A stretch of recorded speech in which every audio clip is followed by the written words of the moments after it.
Okay, let's get started. Hello, everyone. Welcome to our third and final session of the CX strategy series. Now, this is a series where we're talking about how organizations are, experimenting with AI, thinking about how to deploy AI for CX outcomes, and how to just move beyond the pilot phase into measurable results. And I'm Sneha. I lead our business value and insights practice here at Observe.AI. I'm going to be the moderator for today's session, and we're joined by Swapnil Jain, who's our CEO and co-founder at Observe.AI. And we're joined with some heavy hitters from the industry, just like our past two sessions. So we have Deann Moore, former VP of Change Management at Asurion. She comes with decades of experience, in digital transformation, CX outcomes, change management. And we're joined by David Wilson, who's the founder of Impactify.cx, and he also comes with decades of experience with really big, large organizations. I do want to talk a little bit about what we've, been discussing over the past two sessions, right? So, in the first session, we talked a lot about, why CX is the hotbed for AI agents. We talked about repeatable use cases, rich interaction data, evolving customer expectations. And then the second session, we did a deep dive into what are those repeatable cases. Where do you apply AI to different use cases? What's the qualification criteria?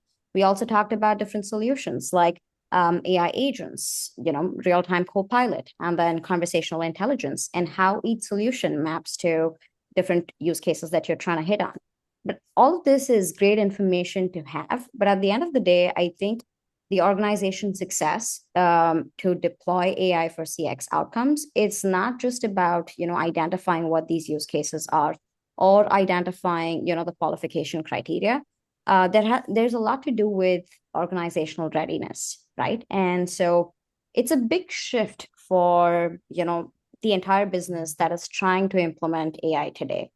So in today's session, what we really want to do is we want to talk about how do we go from, hey, we know AI can solve all of these problems to, hey, we're an org, we've naturally done, any of these AI deployments before. We want to, but how do we go about it?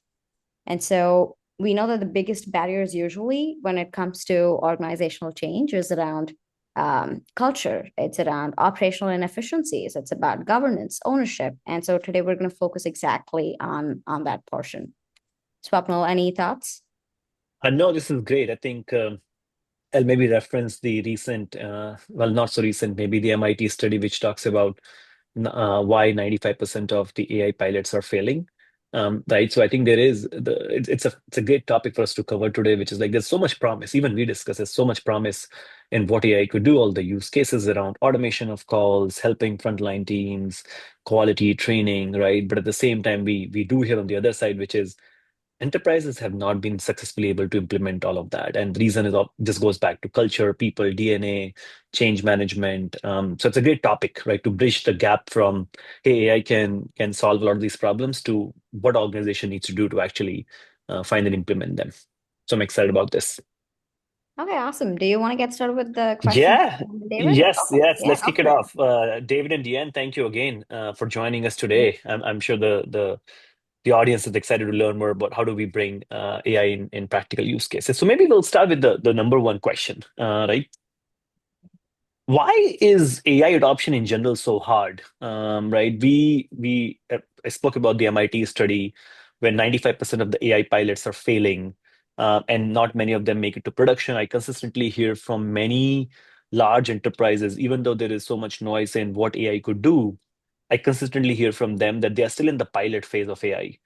They're running a bunch of experiments, they're running a bunch of pilots. I don't quite see many companies who have gone to production and roll out. And David and Deanne, you both obviously have done that at different companies. So maybe start there. Tell us like why do so many AI initiatives are stalling or stopping right after pilot or in the pilot phase? So maybe Deanne will start with you to kick it off. Yeah, I mean, I'm happy to hit that. And I would say there's probably no one or two right answers. For every company, it's probably different. I've had a few conversations over the last couple of weeks with different people at different companies, and it definitely runs a gamut. But a couple of things I would say is speed. AI and speed is one of the things I think about. Just the sheer speed in which technology is coming at us now makes AI even, more difficult to, if you will, to integrate into your operating model. I think we want to, try a lot of different ideas, experiment on a lot of different ideas. And I had an aha moment actually earlier today talking to someone that said, maybe we're putting our energy behind all the things instead of having a really good discipline around which experiments should we put our energy behind. Age-old task would say something like, what's my system to decide which things that we put our energy behind? How do I have a good system and a good filtering process, whatever that may be? For every company, it's different. That says, what are the 7 things I'm going to say no to so I can say yes to the right 3 things? And then I put my resources and my mind share and all the things behind making sure, are those the right 3 things? Let's try them. And fail fast, move on. I think you get a lot of, that's the right way to put this. You get a lot of people that are very prideful in their solution they bring to the table. And so people aren't often willing to say, it's not working, let's move to the next thing. And so I think that's one of the things in the sand, that we get trapped in is, yeah, but let's just tweak it a little bit more. It's going to work better. Let's tweak this idea a little bit more instead of saying, okay, it was a great idea. There's just a lot of pride and ownership. It's a great idea in principle. Doesn't work. What's the next big idea we're bringing to the table? So I really do think that is one of the things that's just, change management overall, but AI has probably shone a light on that even more brightly because of how fast the technology is moving, how fast the tools are moving, how many opportunities that we have. And it's going fast, and it's also the technology that is just completely transformational. So there's a lot of excitement around it, right? And it's very cool, a lot of excitement. Everybody has a lot of big ideas. We just have to make sure that it's the right ideas that we put our mind share behind. Those are 2 of the really big things that I think about. No, I could go on for about 45 minutes, so I'll stop there.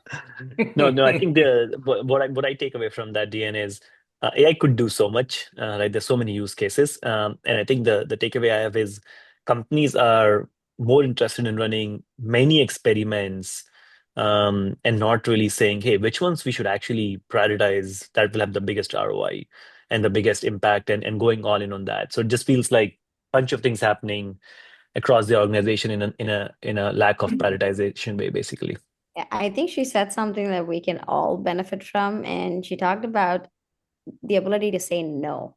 Right now, we all jump into, oh, this use case, yes, yes, yes. But rarely are people looking at, oh, no, I don't want to touch these use cases at all. And then that automatically shortens your list of, use cases that you want to go after. And you also feel more confident about it. So that's a really good point, Deann. Yeah, can I just Absolutely. add one more thing? Yeah. Sorry, David, to take all the time here. I think the other thing is there is a discipline, an organizational discipline that I think is being exposed even more now with AI. If you don't have good organizational discipline, I think it's being exposed even more because of all the great ideas. And so there's something here that says organizationally, you have a strategy, you have an operating model strategy. You have to look at that and say, hey, will that stand up under the world we're living in today?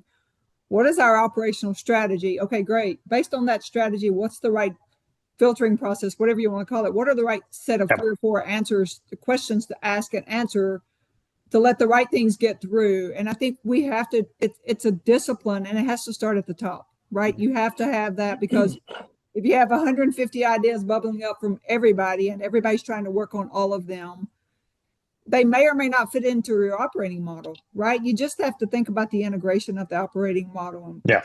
So, okay. Yeah, this is my like a plus one to that, Deann, because I think as I think about all the companies that I've worked with, that's not something that every company I've worked with has, is that ability to have that kind of structure and that due diligence or governance or something. Like I think some just, like I go back to the example of Capital One having extremely strong process structure.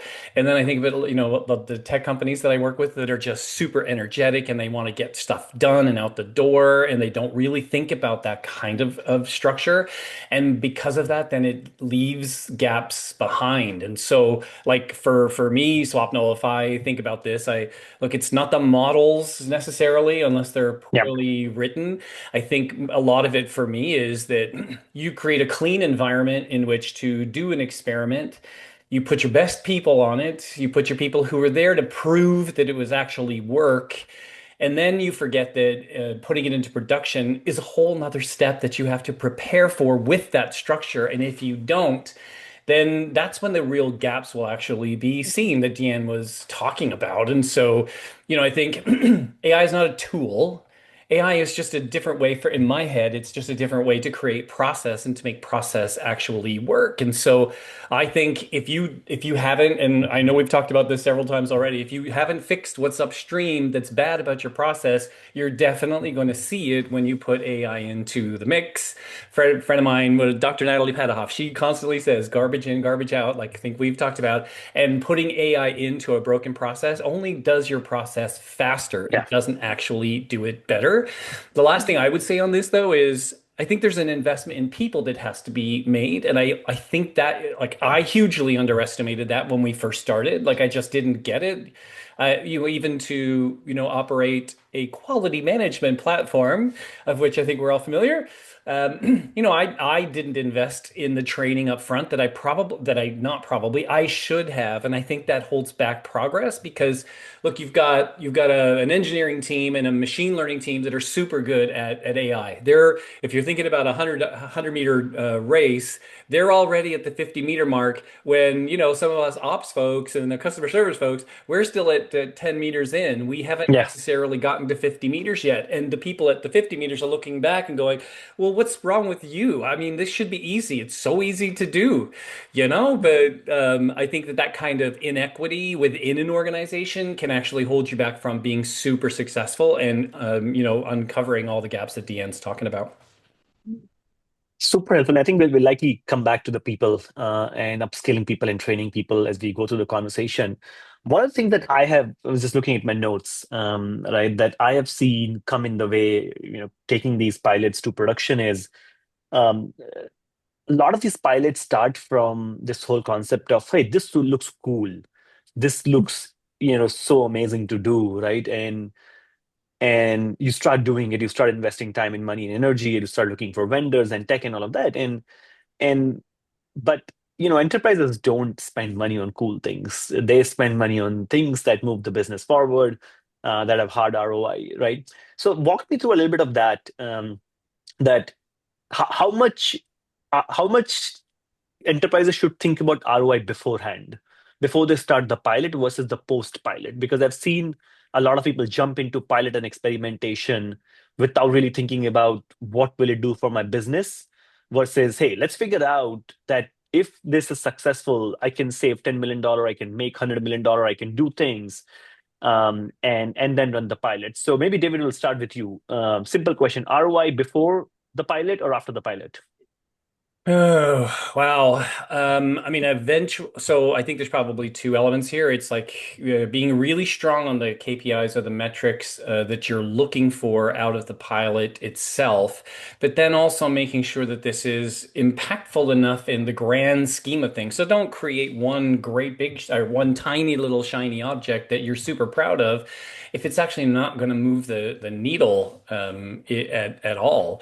And so I think, for me, it's all the hours that we're going to put into this as well. Are those hours going to result in, doing what the folks that are going to be involved in it are actually, is it a better use of that time? How are we actually going to walk away from this knowing that there's some ROI, big picture?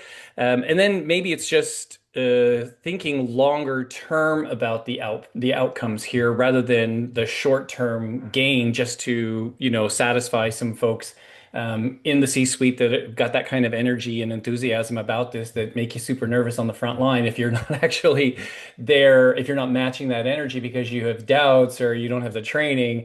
So I think I think if everything we've talked about, it's like I think making sure that the outcomes are really clear on the impacts on the business. I think making sure that there's some ancillary benefits here, that you're upskilling your folks in a way that's going to be meaningful to do more of this.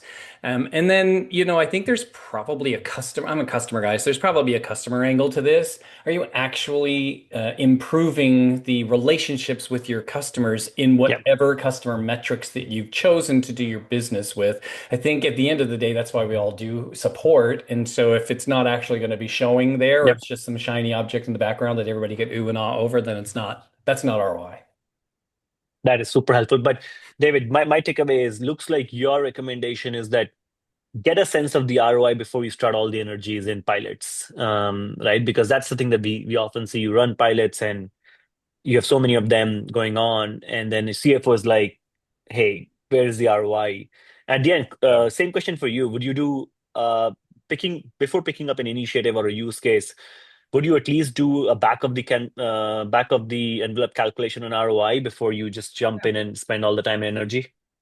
Yeah, you kind of read my mind because I don't know that the answer is before or after. I think the answer is maybe rough math, back of the napkin math early on. Here's an idea. Here's how we think that this could bring value to the organization. Here's our idea, because you may find out during the pilot it's something totally different, right? So, True, true. and you have to be, back to what I talked about before, you have to be careful not to stop things that might go. And it's so I think back of the napkin math with some discipline around, yeah, we're going to go this route. And then before you go to scale, I do think that there's like full ROI. And one other thing I would add is we often focus on the things that we are going to change and the intended consequences. And what we miss on are what are the unintended consequences of Mm, any change that we put in? Because sometimes the unintended consequences, we're not measuring them. And when we find out when we go to scale, the unintended consequences may cost us more than we got back from a solution that we put in place. So I think, there's got to be a good way that you really understand the environment, you understand the balance scorecard. You don't want to slow it down. So you don't want to make it heavy up front because yeah. you really want to go fast. So you want some type of financial justification early in order to prioritize it, but then you want some heavy due diligence toward the end. And how does it now integrate into our system? Yeah, but you know what, Diane, Lovely what I answer. also think about this too is I go back to one of the first use cases that we did. And so in my former role, where we had a really anxious product and engineering team, machine learning team that just wanted to get into it. And so they provided what they thought was going to be the ROI here, which was they were going to reduce average handle time. And I'm thinking, because I'll go back to the example, they wanted to create the first turn for our folks. And so they went through all of this, like 3 or 4 months of trying to do this work. And I questioned the ROI at the beginning because I said, I know exactly how much time it is that somebody takes to do a first turn. It's less than 8 seconds. So what am I actually going to save? You're gonna make this 3 seconds or 4 seconds? I can tell you something. It ain't gonna make a difference in my cost budget. So if you're doing it for AHT, you're suggesting to me that you're going to reduce my overall operational cost, and that's just not true. And so what I think I'm saying here is make sure the ROI is honest. Be honest about it and have it validated by the people that know it. They got that whole project green lighted because the rest of the folks didn't know that I had AHT buckets set up. And unless you crossed into a different AHT bucket, your rate was going to be the same. And otherwise, I pay on a cost per transaction basis or an interaction basis. So it's not saving me any money. And then at the end of the day, they built this thing and they were super proud of it, but there was less than a 5% adoption or less than 1% Mm. adoption rate at the end of the day. So it's like you spent 6 to 8 months doing something. Whereas if you'd come to me and said, hey, here's what I'm thinking, I would have said, I would invest in this or I would invest in that more if you want an ROI, because what you're talking about right now doesn't have one. That makes sense. So I think the big takeaway I have is start with a high level business case. You need to have that to prioritize, and then give an early heads up to your CFO or GM or somebody. And then on top of that, you basically want, once you have the pilot is successful and you learn through the pilot itself, you go through a much deeper diligence with ROI, FP&A, and so on. Lovely. I think that's a great way to structure it. Let's go to the other part of this exercise, right? So we spoke about ROI, but the other big piece that we have seen, and Sneha, I'm sure you must have seen with a lot of our customers with AI is the number of stakeholders who have interest or have a say or are involved in AI projects is far more than any other project, right? Because it's AI now, obviously IT is very involved. Likely there's an internal AI organization that is very involved. There's an AI governance that is involved. Yeah. I mean, business folks obviously are involved, right? So maybe give us a view, Deanne and David, on how does sort of executive alignment work now, right? You're a VP of CX and you want to bring in AI changes. Who all do you need to talk to? Who all should be aligned? What role each stakeholder now plays in running these and taking up these AI projects? Deann, you want to go first? Sure. I, um, I think what's clear, and I spoke a little bit to this earlier, I think, what's clear to me when I've seen this work really well is when there's a clear owner that's a pre-agreed upon strategy and framework with their peers at the executive level. But there is like, okay, Deanne, you own that. You're going to make the decisions on that. And I'm not going to second guess all your decisions, right? I think if everyone owns something, nobody owns it, right? And so if I'm accountable for that, you really need to be able to go fast. You need a clear owner. This person gets to make the decisions. They're seeking feedback, but you got to let that move forward. And, if David, you spoke about something that's near and dear to my heart, which is maybe people who don't run ops have all the great ideas of how to change the KPIs that you're responsible for. And so ultimately, you have to have alignment to the people who are responsible to delivering those KPIs, have to be aligned to the solution, and their input has to be really heavy, right? It's like, I'm going to work on your house. I should probably know what really you want and what that looks like and what good looks like for you, because I'm the one who has to live in it. So that's, I think that is where we get crossed up too much. We have a lot of people with a lot of good ideas that maybe don't understand, and their team is not responsible for then driving adoption, driving change, integrated in, and delivering on the savings that we were signed up for. I don't think I answered your question specifically. You asked me, what does it look like? I don't know that I can always tell you what great looks like, but when I've seen it work well, clear owner with decision-making rights, that's checked back, that's already pre-aligned on that and ability to move forward, that has a stake in the KPIs that are in the ROI. Yeah, like I could probably give you an example of this, Deanne, because I'm with you there. In one of my former roles, we had a really strong process hierarchy. It was right from level 0 right down to level 7, and every level set 0 process had an accountable executive.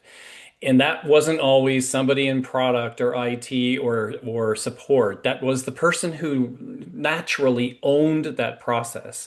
And so I would, add on to what you're saying by that is the person who should be ultimately accountable for the success or failure of that particular process. Because, at the end of the day, what we're talking about here is AI is an enabler, not just AI for the sake of AI, right? And so I think it doesn't change the fact that I wouldn't go to my CEO, for instance, to say, we need AI. I would say, we need to reduce the cost of support by 15% so that we can improve service quality. And here's how we're going to do it using AI. And so I think that's something that would be best described by the accountable executive for that. And then I think there's a few other things that I might think about. Like I think you have to then understand who's going to be paying for this, and because someone in the business has to pay for it. And look, if it came out of my budget, that's fine. But then I have an expectation of the right amount of input into it. So because you're impacting my bottom line at the end of the day, you're impacting my ability to go into the CEO review meeting and say, look at how we did this, right? And taking credit is just so important in organizations for the right and wrong reasons. But I think if you've really worked hard on something and it belongs in your L0, then you should be the one that actually talks about it. And with that then comes the ability to I think do what you would do, Deann, which is make sure that the change management is all correct as well and understood by everybody around that this is the right way that this is going to be implemented, if that makes sense.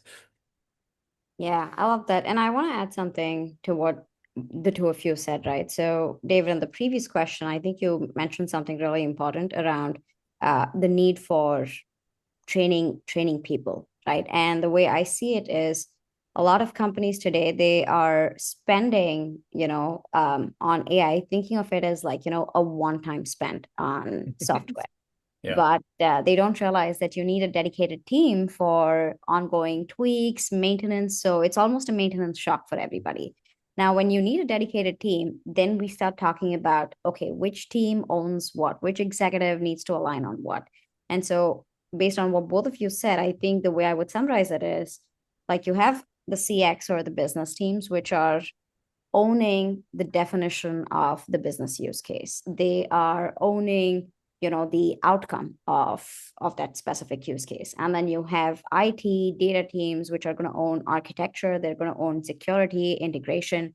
Because what ends up happening is if we give all of, ownership to just a CX executive, you might be end up buying a point solution. And then if you give everything to the entire ownership to IT, they're going to build something technically so perfect that the agents might find really hard to use. And so that cross-functional steering is going to be key, like clear delineation of ownership, accountability, and outcomes. Well, and to go even further on that, Sneha, the reason why you should invest in an AI team specifically is because I don't know about you guys, but it looked like when we went from ChatGPT 1 to ChatGPT 2, it took forever, and then it went to 2, and then it was okay, it's a little faster, and now we're on 5.4. And so that tells me that AI is evolving faster than an organization's normal inertia to change will accommodate. And so I imagine that part of your future as an organization is also keeping up with AI change and what are the new offerings. Like I think, we started this conversation by saying that, 4 years ago, 5 years ago, all of us would have automatically rolled our eyes when we got an AI response because, you know what, oh God, it's AI. I can tell because they're not speaking in terms of the way we want. But look at how many are doing it today. And now our tolerance for such stuff has changed. But it just means you think about all the companies that are doing this now and all the startups that are happening in AI. And I think, organizations, how do you deal with this? And how do you know who to trust? And I think that, investing in a couple of roles within the team to say, you guys are our AI gurus. And so we should be able to get anything we need out of you. I think, Absolutely. Asne, you kind of answered my pointed question that I was about to ask David and Deann, which is, um, Deann, you mentioned about the one decision maker, one owner, right? What I'm seeing happen in one owner, multiple stakeholders. You want one person to say, "Hey, your neck is on the line. You are the decision maker," right? One thing that I'm starting to see, if you look at the different varieties of solution in the CX space, from CCaaS to quality management to agent assist to now voice AI, chat AI agents, I think the question comes back to, are these AI solutions or are they CX solutions? And the reason this distinction is important to understand is because everything is AI, I am seeing that IT is playing or wanting to play a much bigger role because, hey, it's about AI and IT controls everything that happens in the company in AI. But then the problem with that is every solution is going to be AI actually. There is no marketing solution, there is no CX solution, there's no sales solution, right? So you have to find that balance, and I think Sneha, you kind of summarize it well, which is like, yeah, IT should get involved in understanding, making sure it's the best technology, latest and the greatest models, best architecture, it is compatible, secure. But at the end of the day, that solution is supposed to deliver a business outcome, which is owned by the business owner. So the business owner gets to decide and be the final owner to say, yeah, this is because they are eventually signing up for saying, hey, I'm going to improve my bottom line or improve my top line. You can't just push a solution to them and say, hey, here you go, because it's an AI solution, magically things will happen. David, in your case, if you signed up for that AST reduction and you had zero say or control in what was being done, I mean, it doesn't work. That No. doesn't make sense. It caused a lot of arguments in the business. Yeah, Yeah. yeah, absolutely. Well, that's So why I think, like when I said that earlier, I think AI has shined a light on the need to have even tighter cross-functional alignment because it goes so fast and there's so many ideas coming at us that you don't have that cross-functional alignment. You end up with some bad relationships and some bad operating models. Yeah, this could just be a phase thing too, though. Like we're all at the new and early phase, even though we're a few years in on AI, no doubt. But I think that eventually, I say the same thing to people in the business that I do now in impact sourcing. My goal and my unstated personal goal is I don't want to use the word impact anymore. At some point, we have to switch from impact sourcing to just sourcing. And I think that principle also applies to AI. Sometimes in the future, it's just not going to be an AI solution. It's just a solution that Right. leverages AI, Agree. Very well put. Moving on to one more big challenge that enterprises see in deploying these AI solutions, right? I often see that there's a lot of desire at the exec level, right? The board is like, hey, we should do things in AI. The CEO is like, yeah, we should, bring AI here, improve top line. We should cut this here, improve bottom line, AI, right? And maybe VPs are also sold and bought in on the AI thing. But that's only maybe what 10% of the company or 5% of the company, right? The task ahead is, well, I have these hundreds of thousands of employees who now really need to embrace AI, right? Who now need to fall in love. I mean, David, your example of the automated first turns generation, it's your tens of thousands of agents who needs to use it, right? So let's talk about that piece, right? Which is, how do you bring in your employees in this journey from a change management perspective, that, yep, let's all embrace AI, because that's the only way for it to work versus just a top-down beating, which is AI. So let's walk through more bottoms up model. And Deann, I know this is home base for you. So Swapnil's let's start with probably going you. to kill me, but this is a problem that is very close to his heart, I'm assuming, because him as the CEO, he's got the same problem. AI. I don't Yeah, know. I think I can take away some learnings from Deann too, and like how do I do this for everybody in the company? Because yeah, I think she is right. Like all I say in my all hands and everything now is AI. So Deann, help me and help the audience on how do you bring the company along with you, employees along with you, either through training, building trust, giving them comfort that it's not taking away the job. What are the different levers people use to solve this problem? Yeah, I mean, my first one would be transparency. Like, I think you've got to bring the teams along, not everybody all at the same pace, but you have to bring, if you're talking about operations, operational leadership at different levels along, you have to tell them the journey that we're on, the reason why we're on that journey, what that's going to look like, what they can expect from teams, what the expectation is of operations leaders and the agents and experts as well. I think that's one thing, is really bringing them along. And part of that bringing them along is helping them really understand the entire agentic experience and how AI is going to plug into that experience. Because oftentimes we come and say, we're going to do this one thing. Well, okay, great. Here's the world in which we live. Here's this piece that we're trying to improve. We're going to leverage an AI tool or solution that leverages AI to make this part of the experience better. I think helping them bring that to life, and here's the moment that you have, and here's what we need from you. So I think that's the other one, is context, communication, transparency. And then the other one is no one knows the job of the thousands of hundreds, thousands of agents across the country delivering experience any better than they do. We can all act like we do, but you've got to, you should sit there. There's a great CEO I know that started a company who went and sat side by side with the agents to understand where the real pain points are. And, where I have seen the best solutions in my tenure was when the people who are responsible for building them went and sat and they listened to the pain points and they developed to address pain points, and they're part of that. And feedback loops are critical. The people who are using the solutions, they have to be heard, and you have to hear them.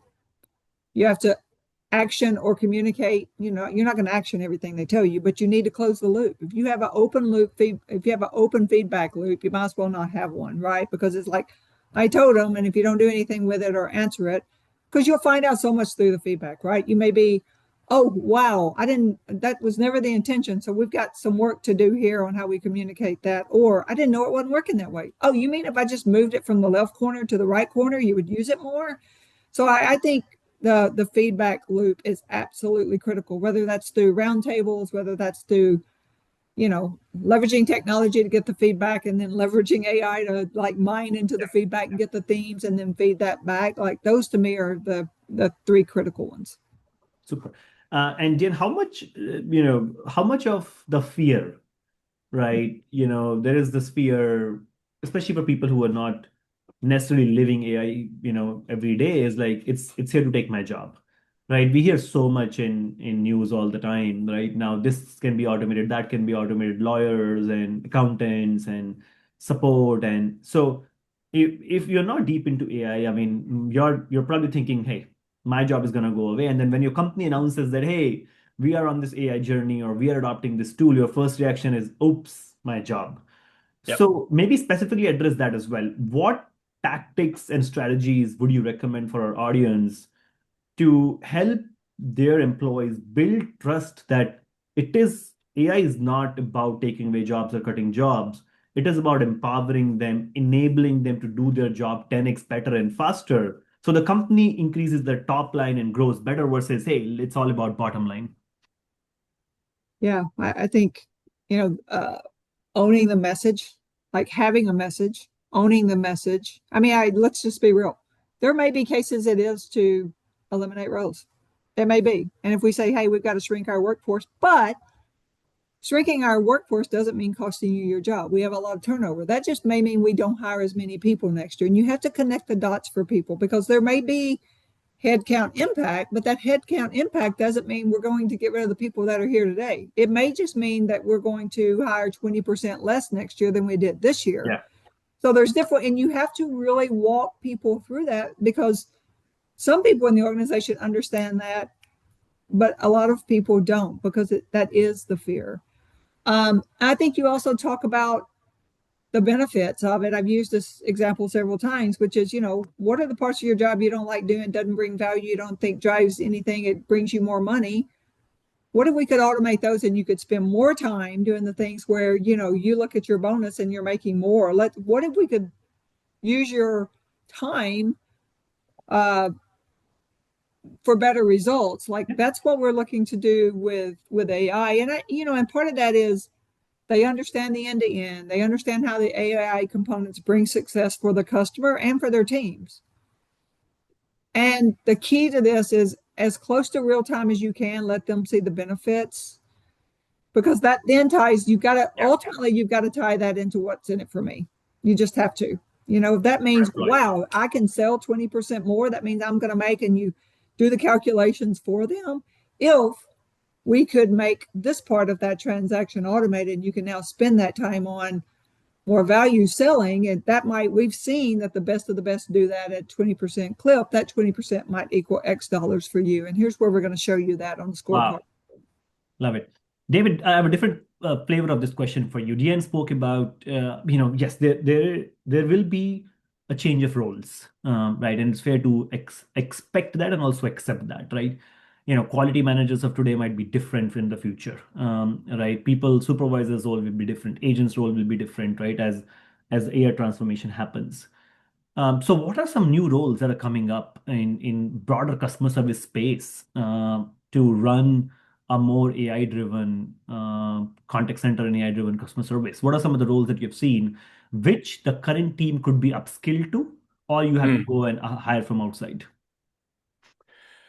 Yeah, like I think some might be reimagining their current roles, and some would definitely be new. Like for instance, I could think, maybe you're not a knowledge management content creator in the same way. Now you're knowledge and context architect, so that you can understand and help improve the documentation you have in the background, watching the output of the conversations that might actually use AI. And then I think you'll come up with a much better knowledge base overall. That's one, I think. Look, AI analysts are definitely going to be needed. As much as a QA analyst was important, now there's an AI analyst that I think actually can be, this doesn't have to be a PhD. It's not a PhD level role. This is just watching what's actually happening with the AI processes. How is it performing? Like, look, I think one of the things that people don't think about enough, and maybe I'm wrong on this, but it's like everybody's so focused on taking your interactions from 1,000 a month down to 500 a month and let AI take them. But who's checking, or let me do better math, from 1,000 down to 600? But who's watching those 400? Because you'll still have a team that's really focused on watching the 600. But how are you actually making that 400 work? And so it's now you're not just quality assessing conversations that happened with your agents. It's also conversations that happened in the cloud, I think is another one. Definitely going to be some governance because I think AI governance is probably one of those things that you just don't want to look at because it's not as sexy as some other roles, but it's like, you have a risk team or a compliance team. You should also have an AI governance or an AI compliance as well, because I think it's important to understand at the edges of your processes that leverage AI, what's actually going to work and what's not going to work.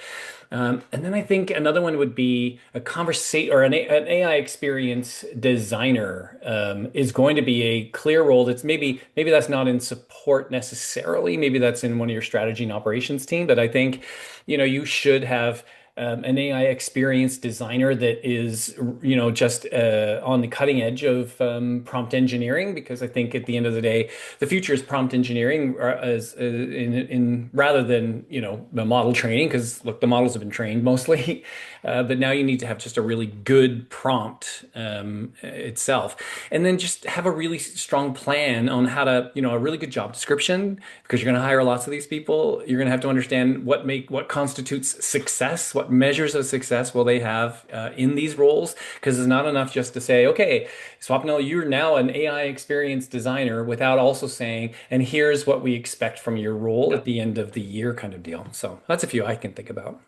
Super helpful. In the interest of time, a lot of the audience is starting their AI journey. Some have taken some early steps in implementing some AI solutions, right? But for anybody out there, Deann and David, what's one piece of advice you have to all the CX leaders out there who are starting their AI journey in from a change management perspective? What can they do today? What are the three things they can do today to smoothen their journey and make sure their pilot converts to an actual production and they don't just get stuck in the pilot phase? So, Deann, we'll start with you. Lessons that you will give to CX leaders. All right. Three things is, I think, an aligned strategy, like cross-functional aligned strategy at the highest level. Two would be a strong communication plan. You've got to communicate. You have to own it. You have to communicate that. And the third one is probably focus on adoption. And I think adoption should be a KPI. That is, if you don't have adoption in your AI strategy and the people building it don't own adoption alongside of operations people, I think it's an uphill battle. So those are the three I would start with. David. I'm going to go a slightly different direction. I'm going to say, I think it's important to start with finding influencers in your business. Yeah. This is not necessarily a social media reference, but it kind of is. If you can find some folks that are, influential within your business who do a great job and are respected by folks, and get them on your side, then I think that can help stop some of the natural or native gossip or grapevining that happens within organizations. Because you don't want the negative Nellies in your business dominating the conversation, so that at the end of the day, you're already sunk before you sail with the general population. I think I'd also want to build on Deann's transparency points here, which are super valid. I think front load the impacts. I don't know if that's the right way to say it, but understand what they're going to be, because the last thing you want is to say, "Oh my God, we can save 500, we can eliminate 500 roles with this," and find that out as an afterthought. But what if you said to yourself, "If we get this amount of success, we'll have this many opportunities to repurpose roles." And so then you know in advance, and it's something that you can then probably share with the rest of some of the folks on the team, just to alleviate some of the fears that the only thing that AI does is eliminate jobs. I think, look, I probably wanted to do 1,000 other things in a role that I have had, but probably would never have gotten there because of the requirements and the burdens of the day to day. Give me more time and I would have done a whole lot more. My output would have probably doubled or tripled. That's really possible for me. And then the last one is, if you're going to start, find a business problem that's big enough to matter, but it's not, and easy enough to narrow enough, sorry, to operationalize. Then do all of the learnings from that specific use case, and then make sure that you're properly summarizing what all the output is, and then share it amongst the business and become known as somebody who, in your business, is a go-to for launching new AI. Lovely. I love that. And I know we're out of time. Can I add one quick thing? Yeah. We talked about change management, change management, change management. There's a principle out there that, I mean, it's called change leadership. And change leadership is very different than change management. And that is about aligning, anticipate what's coming, find your detractors, find your sponsors, find your loud voice, positive voice, anticipate your loud negative voices, prepare leaders at every level on how to cascade that. So we can talk about change management and the processes, but there's this change leadership muscle that if you can build a change leadership muscle in your organization can go faster, get better outcomes, get people on board, and that is much less disruptive in your environment. Lovely. Oh, I think that's going to be the topic for my next session, change leadership. Yeah. Sneha, over to you. I got a bunch of great points, but over to you to help summarize everything we covered today. Yeah. First of all, thank you so much for, giving that one piece of advice for the CX leaders. We all know that, AI is rapidly transforming customer experience, but I think from this discussion, it's become pretty clear that it's not just dependent on, how great and mighty the technology is. A lot has to do with organizational readiness. And just to recap, I think the first thing, this is not going out of my mind ever, Deann, and that one is your first point, that is learn to say no. Like, as much as you want to jump in with all the yeses on the use cases, like, eliminate the use cases, align leadership, right? So define teams that are going to own the outcomes, the problem definition, define teams that are going to do, the heavy lifting on the technical side, like integration, security, governance. David, you mentioned about, the need for investing in dedicated teams. I think in today's world, we call that forward deployed teams, right? So invest in those teams. The other piece that came out of the discussion was also, as we are going through this transformation, how are the current roles going to evolve, or what new roles are going to show up? So, you have conversational designers, you have AI analysts, you have AI program managers. I think the one piece that I do want to add for the audience there is, as much as the people leveraging the technology, from the leadership perspective or a vendor perspective is going to change, you also need to think about how the role of the human agent in the contact center itself is going to evolve, right? And that's something maybe we can, use that as another discussion topic, maybe another webinar on that, but just something for the audience to noodle upon. Keep building new capabilities, right? So don't just stop at, hey, you need to have the, what do you call it? A risk appetite for experimentation when you are, going after deploying AI solutions, and just keep continuously improving your system. So I think there's a lot of things that we covered, but it's been phenomenal, David and Deann, to have you both join us for the 3 sessions and just, break it into so much clarity for the audience here. So thank you so much for that. Yeah, And if I I could saw add, you. Sorry, go ahead. sorry, if I could add, I think the two things that stood out for me. I think one was ROI, right? Is have an initial business case and ROI before you start the pilot, so you have a higher chance of convincing your CFO and execs to do this project. And then once the pilot is successful and you've learned through the pilot, do a more detailed due diligence. That was an important one. The other thing that that came out, Deann, from you was on the transparency side, which is, hey, make sure you're transparent, make sure you're communicating, you're listening to pain points, right, and to drive the adoption. And then I think my final big one was influencers. I love that. David, I never thought of it that way. It was like, oh, I can have influencers inside the company too. So yeah, this is great. I think for me, this was the most favorite out of the 3 sessions we did. I learned a lot as well. Absolutely. Yeah.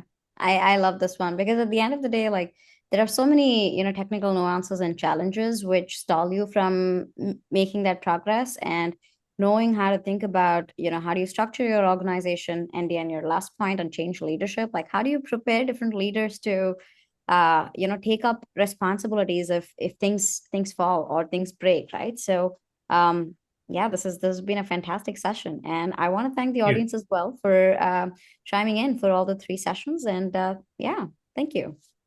Thank you. Thanks, David. Thanks, Deann. You're welcome. Thank you all. Thank you. Bye.